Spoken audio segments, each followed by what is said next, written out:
I've been doing some ghetto shows recently. I had to work out in Chicago a couple weeks ago. Yeah, not feeling it. Not you. Yeah, not you personally. Like I said, I was working with this ghetto-ass promoter. Yeah. Promoter gonna tell me, I get to the show, he's like, yo, man, I'm docking you $500 because you was late to the show. I said, nigga, I rode here with you.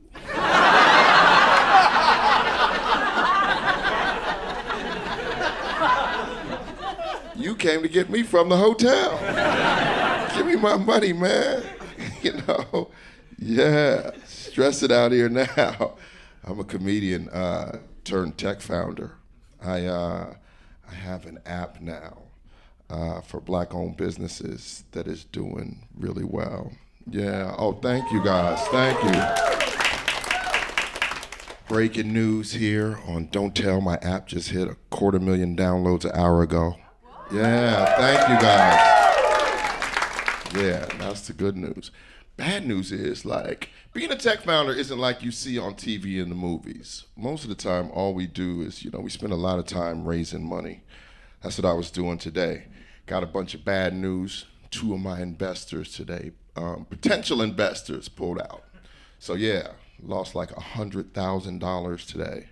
So yeah, that was kind of fucked up. Called one of my homegirls. I was almost in tears.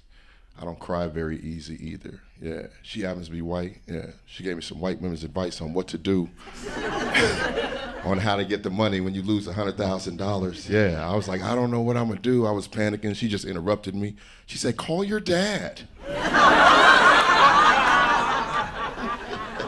Yeah, and she said it like it was a magic Disney wand. You know what I'm saying? Like, once you wave this shit, all your problems is gonna be over. She said it with that Sunday brunch tequila confidence. Do you know what I'm saying? I can see some white girls in here still don't even get the joke. Some of y'all sitting there confused. Like, I don't get it. Why wouldn't he just call his dad?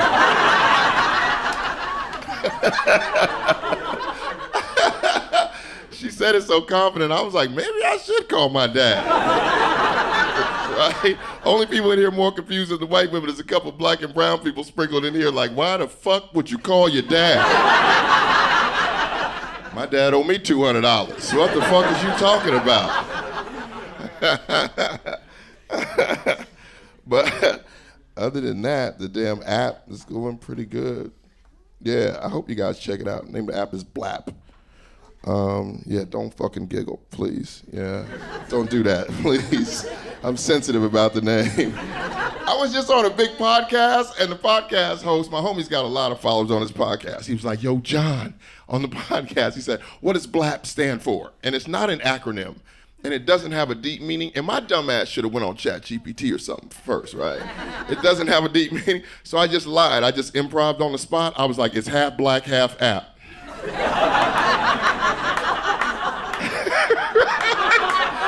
I thought that was genius, right? And then the co-host was like, oh, I thought it was something else. And I was like, dude, just shut the fuck up. That was the best I could come up with. And he was like, no, man. Like I said, part of the app is like Amazon. On my app, you can buy black-owned toilet paper, clothes, glasses, books, pet treats. The other part will figure out wherever you're standing in the world, put the black-owned businesses on a Google map. Yeah, I know. So he said, I thought it was half black, half map. I know, I was like,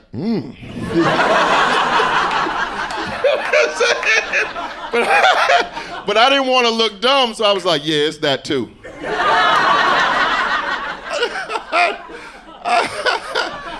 I did not want to look dumb, man. I was like, yeah, it's that too, right? 100 grand. I shouldn't be tripping out, right? $100,000 ain't shit to a lot of people, right? There's a lot of people, $100,000 is nothing, right? Athletes, right? Diddy used to throw that around in the strip club before he got locked up, right? That case was crazy. And I know some of y'all are grumbling right now, like, oh, that was disgusting. I heard people being a little too hypocritical, though, when Diddy got locked up, right? Like, yo, I can't believe he was doing that, having those freak-offs. I'm like, really? I mean, you know what I'm saying? Like, come on, man. He was rich, and we all knew Diddy was weird anyway, right? He was a weirdo anyway. But I hate when people take it too far. I never went to one of those damn parties. Really? What do you have on your sex resume that you wouldn't go to a Diddy party? Right? If this show was over tonight and Diddy hadn't got locked up, this show was over tonight at Don't Tell, and we all went downstairs, right? And Diddy pulled up in the Suburban like, yo, wanna come to my party? Every motherfucker in here be like, yo, Diddy invited us to a party, yo. Right? So yeah, so don't do all that, but you don't have to take it that far. It don't gotta go that far. Yeah, man. My homies hit me up when he got locked up. They say, yo, Jon, we on your Instagram all the time. You always on there with different celebrities. One of my close friends, he pressed me to. He said, yo, Jon, man, tell the truth, man. You ever hang out with Diddy?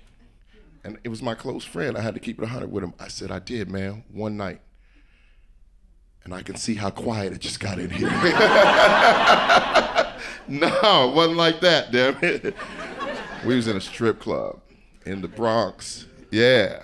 My boy used to be the DJ at a strip club, and it was called Sin City. Yes, see? Nah, that's how you know I'm not making it up. From them sounds. I'm not the only one spent a bunch of money in Sin City. My bestie was the DJ. I used to sit in the VIP with the dancers when I would go up there and hang out with them. And one night, the manager comes running over to me, and he said, hey, Jon, you know I would never disrespect you, man, but I need you to do me a favor. I got some special guests coming here. I need you to go sit with the regular people, because these VIP people need the whole VIP. Soon as he said that, Diddy had walked up behind him and overheard him talking to me. So Diddy walks up, he said, hold up, dog, ain't you the comedian dude? And I said, yeah. He said, ain't you Jon Laster? And I said, yeah. And he said, fuck that. You can hang out with us. And I turned to the manager of the strip club and I said, Diddy said I can hang out with us. I didn't even know who us was.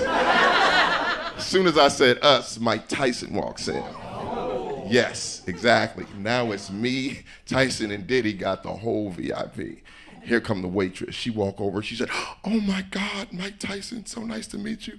Then she see Diddy sitting there. She said, oh my God, Diddy, so nice to meet you. And then she saw me and she said, I said, bitch, I don't know you either. What is you know what I'm saying? You could have said hi.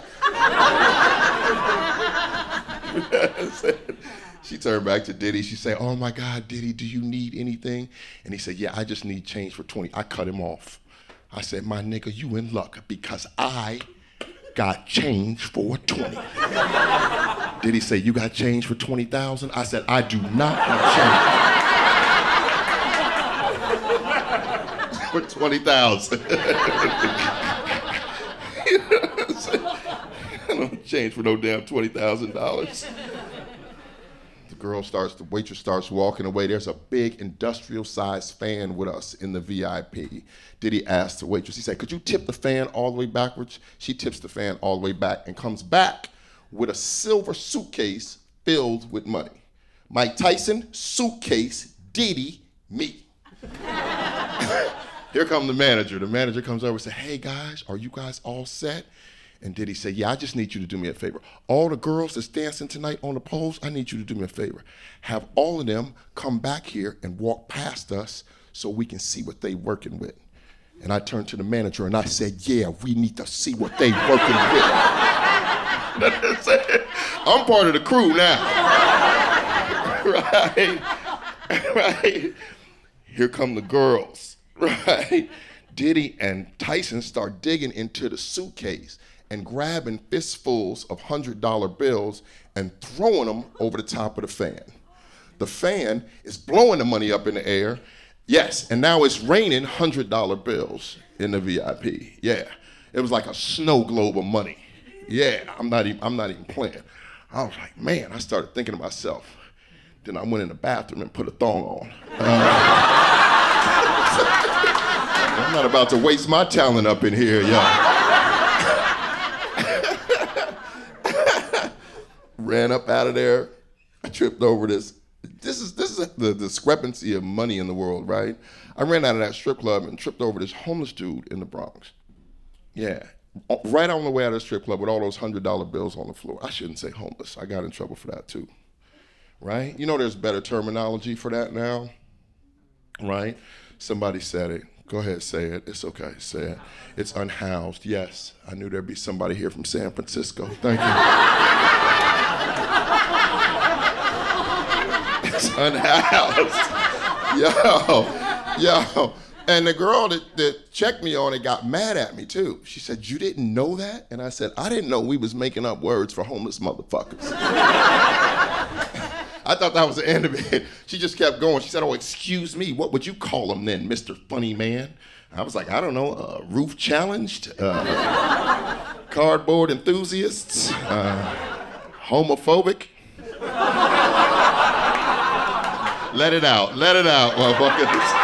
Y'all like, can we laugh at that? Can we laugh at that? It's not like I'm punching down either. I live in Brooklyn. There's a dude standing outside my bodega every day named Soldier. Soldier's out there every day. You got $5, you got $10, you got $5, you got... A lot of times I don't have cash on me. I'm not trying to diss him. You know, Soldier, I don't have no cash. He done started to use the same rebuttal. He's like, "Oh, you must want me to do a dance."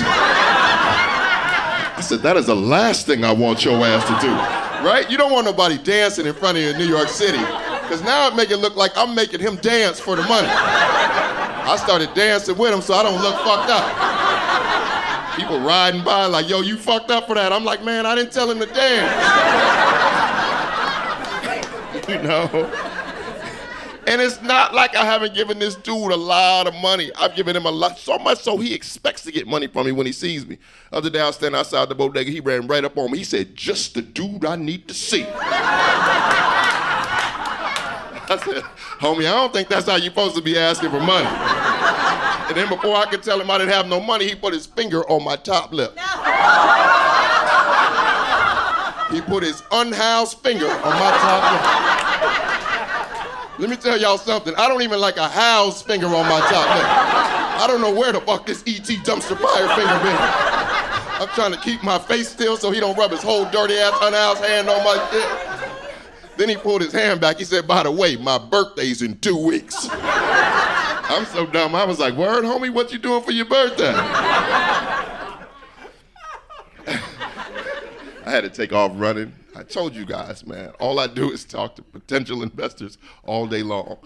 I run home, you know, I jump on this meeting that I'm late for now, you know. I get on the meeting, I was like, "Hey guys, I'm sorry. There was some unhoused motherfucker downstairs that made me late to the meeting." And they was like, "It's okay, John, no problem. Why'd you call this meeting? What did you want to talk to us about?" And I was like, "You got $5,000? You got $10,000? You want me to do a dance?" Go tell Jon Laster. Thank you guys.